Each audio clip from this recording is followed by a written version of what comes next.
Välkommen till Kata gård i Varnhem. Jag heter Maria Wretemark, jag är arkeolog, jobbar på Västergötlands museum i Skara. Och det är jag och mina kollegor som har varit här ute i Varnhem sedan 2005 till och från och gjort arkeologiska utgrävningar på den här platsen. 2005 så startade vi ett projekt som vi kallar Varnhem innan munkarna kom. Och syftet med det projektet var att vi ville veta mer om den här platsen, vad som fanns här innan munkarna kom hit i mitten på 1100-talet och byggde upp Varnhems kloster. Vi kände ju till de historiska uppgifterna om en kvinna som hette fru Sigrid, som ägde den stora gården i Varnhem och som i mitten på 1100-talet valde att donera den, skänka bort den till munkarna så att de skulle kunna komma hit och etablera ett kloster. Och vi tänkte att en sån stor och mäktig gård måste ju rimligen ha lämnat arkeologiska spår efter sig i backen. Så vi beslöt oss för att leta på den här platsen och se om vi skulle kunna hitta spåren. Och det gjorde vi. Här runt omkring så finns det ungefär 60-70 cm tjocka kulturlager från bebyggelse som har legat här från år 0 ungefär fram till mitten på 1100-talet. Alltså ungefär 1000 år av kontinuerlig bebyggelse från en stor gård. Vi hittade också gårdens kristna gravfält och begravningsplats runt omkring här. Och vi hittade grunden efter gårdens egen privata stenkyrka som låg här på högsta punkten på kullen. Och vi grävde 2005 till 2008 i första omgången och sen återupptog vi våra utgrävningar 2015 inför bygget av den här informationsanläggningen som vi kallar för Kata gård, som ju då framförallt är ett tak, ett skydd för den här ruinen som ligger här, som ska skydda den så att den ska kunna visas upp på det här sättet. Men det är också en besöksanläggning då med en utställning som vi kallar Kristna vikingar i Varnhem. Så när man kommer in som besökare genom dörren där på västra gaveln så möts man av den här synen av den här stora ruinen som ligger här, som ju då är grunden efter gårdens egen privata stenkyrka från 1000-talet. Men det här var inte den första kyrkan på platsen, utan först hade man en liten träkyrka som stod här, precis där jag står nu. 4 gånger 6 meter i fyrkant, byggd i slutet på 900-talet. Och den här första lilla träkyrkan, den var ju inte större än att den rymde gårdsprästen och gårdsägarfamiljen, men inte så mycket mer. Och på den här stora mäktiga gården i Varnhem så ville man ju visa att man var modern, att man hängde med utvecklingen och att man hade råd med det allra senaste. Så i mitten på 1000-talet så ersätter man sin lilla träkyrka här med en betydligt större stenkyrka. 15 meter lång, 8 meter bred. Och då, i mitten på 1000-talet, så var ju det här med stenbyggnadstekniken alldeles ny för det här området. De flesta människor hade aldrig sett en stenbyggnad överhuvudtaget i hela sitt liv. Så det här var ju någonting ytterst märkvärdigt och fantastiskt som den här familjen tog sig för här, att bygga på det här sättet. Stenmaterialet, det är ju kalksten. Och det finns ju lokalt här runt omkring. Vi är ju på Billingen, ett av de västgötska platåbergen, och här är ju kalkstenen en del i grunden. Så de behövde bara gå 200 meter söderut här, så finns de gamla stenbrotten där de har brutit kalkstenen som de byggde med här. Så tillgången på material och transporter, det var inget problem. Men det här att hugga till stenarna, få rätt form, rätt tjocklek, blanda bruk, foga ihop det här till raka väggar, räta hörn och stående väggar. Det var ju då en teknik som de lokala hantverkarna inte behärskade, utan här krävdes det hjälp utifrån. Att man tog hit murarmästare, stenhuggarmästare från Danmark, England kanske, som kunde visa hur det här skulle gå till. Och då kan man ju fråga sig, hur kunde en familj i det inre Västergötland på 1000-talet ens få idén att de skulle bygga en stenkyrka på sin gård? Ja, de var ju inte på något sätt isolerade, de hade mycket kontakter med omvärlden. Och för 1000 år sedan så fanns ju inte Sverige som nation eller kungarike som vi tänker oss idag. Däremot fanns ju Danmark, danernas mäktiga rike. Och danerna hade en kung som hette Knut den store, som hade stora ambitioner. Han ville erövra England. Och han samlade ihop lojala vikingahövdingar från Danmark och från Västergötland. Och de drog över till England och besegrade den engelska kungen som hette Ethelred. Och så blir Knut den store kung både i Danmark och i England och skapar ett starkt danskt-engelskt kungarike som i stort sett behärskar hela Nordsjöområdet. Och vi är ganska säkra på att någon eller några från den här familjen i Varnhem faktiskt har deltagit i de här krigstågen till England, varit i England under några år, gjort tjänst för den danska-engelska kungen, sett klostren, borgarna, städerna, de privata stenkyrkorna på de större gårdarna. Och sen efter några års tjänstgöring så åkte de tillbaka hem då till Skandinavien, de här vikingahövdingarna. Och med sig hade de ju då löneutbetalning. Och här i Varnhem så är det hittat en jättestor silverskatt som är faktiskt Västsveriges största silverskatt från vikingatiden. Och den består av flera 100 silvermynt och de flesta engelska silvermynt. Den här kyrkan den ser ju lite märklig ut. Det här är ju koret då, prästens del av kyrkan. Här har vi öppningen mellan kor och långhus. Och här får man tänka sig en stentrappa, 2-3 trappsteg som ledde ner till ett trägolv som låg på tvärs uppe på murarna där. Och det här djupa som man tittar ner i, det är en krypta eller en källare under kyrksalen.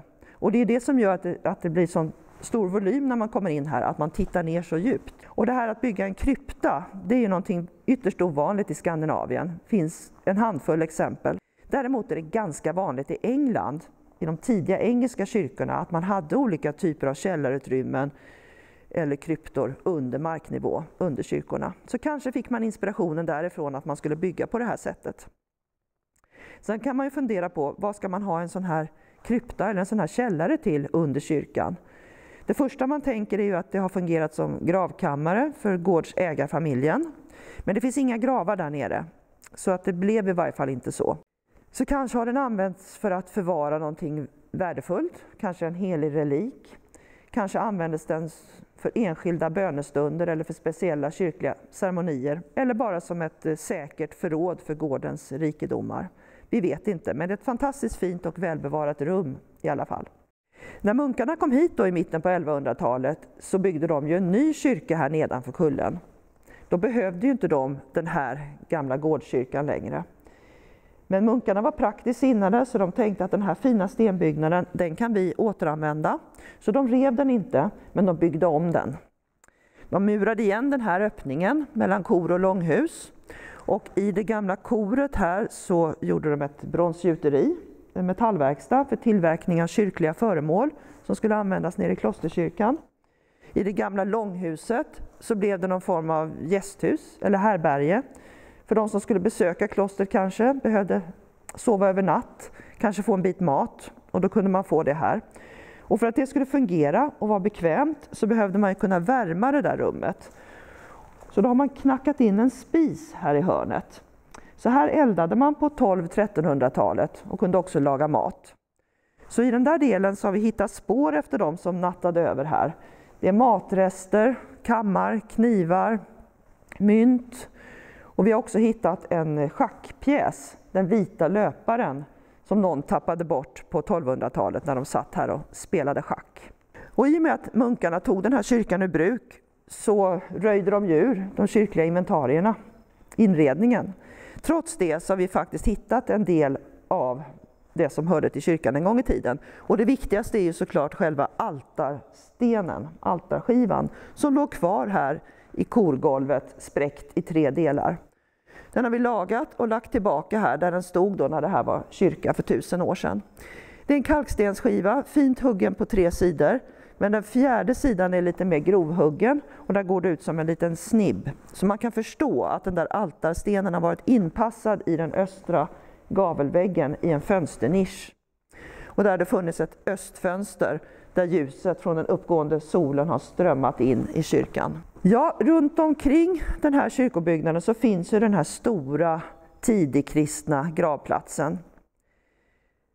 Den användes under 900-talet, 1000-talet och 1100-talets första hälft.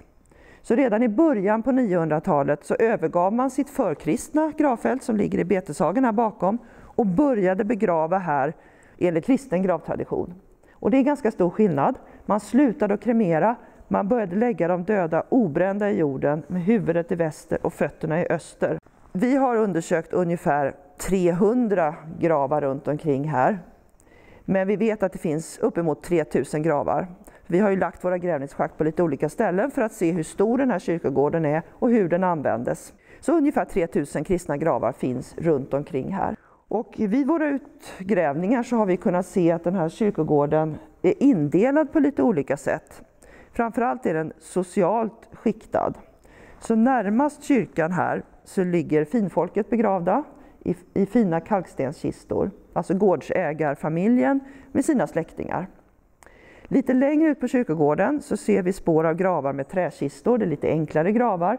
Det är de fria bönderna från gårdarna runt omkring. Och sen allra längst utåt kanterna så ligger de begravda som stod längst ner på samhällsstegen, nämligen den ofria arbetskraften på gårdarna, det vi kallar trälar. De har också fått en kristen grav, men längst utåt kanterna på kyrkogården.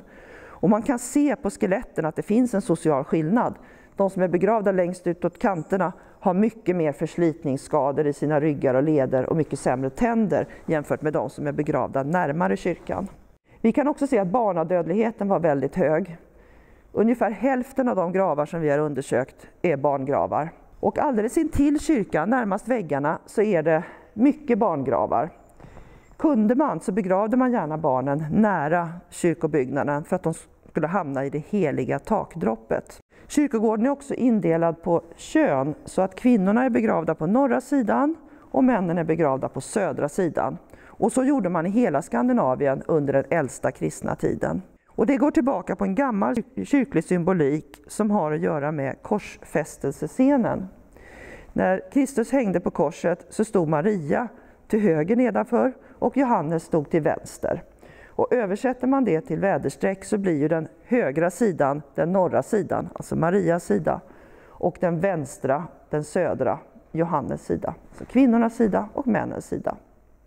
Så man höll alltså inte ihop familjerna utan delade på det här sättet. Och den absolut finaste graven av alla som vi har här, det är ju Katas grav som ligger här på norra sidan intill kyrkogrunden, precis utanför norra långhusväggen. Det är en fantastiskt fin murad kalkstenskista med en liten huvudnisch. Och det är ett sätt att markera en betydelsefull person. Gårdsägarinnan förmodligen. Och vi vet att hon hette Kata därför gravstenen är bevarad. Det finns en runristad gravsten som nu ligger bredvid graven med ett kristet kors i mitten och så är det en runslinga som löper runt. Och där kan man läsa: Kjetil gjorde denna sten efter Kata, sin hustru, Torgils syster. Så där får vi kvinnans namn, Kata. Vi får veta att hon var gift med Kjetil och att hon tillhörde Torgils släkt. Så Kata gifter sig nog med Kjetil och kommer till den här gården på det sättet. Hon dog någon gång i mitten på 1000-talet och fick då sin grav här precis utanför kyrkan. Vi kan se på skelettet att hon var i 30-årsåldern när hon dog. Det är ju ingen ålder idag, men på den här tiden så låg medellivslängden någonstans runt 35-40 år. Det var så gammal man kunde räkna med att bli om man överlevde barnaåren vill säga. Så Kata dog i 30-årsåldern, begravdes här. Kata och hennes man Kjetil var förmodligen gårdsägarparet här på gården. Och eftersom vi har hittat Katas grav så vill vi också göra oss en bild av hur hon kan ha sett ut som en levande person när hon gick runt här på gården och såg till att förråden var fyllda, att folk gjorde det de skulle göra och att arbetet flöt på som det var tänkt. Så därför har vi försökt återskapa hennes utseende. Vi vet att hon var 160 cm lång, att hon var i 30-årsåldern när hon dog. Och vi har borrat lite försiktigt i hennes skelett och tagit DNA-prov. Och där kan vi se att hon var blond och blåögd.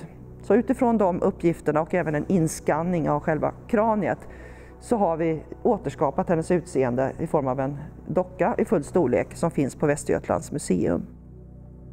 Sen har vi också valt att uppkalla det här nya besöksmålet efter Kata. Så vi kallar det Kata gård, för det var ju hennes gård för 1000 år sedan.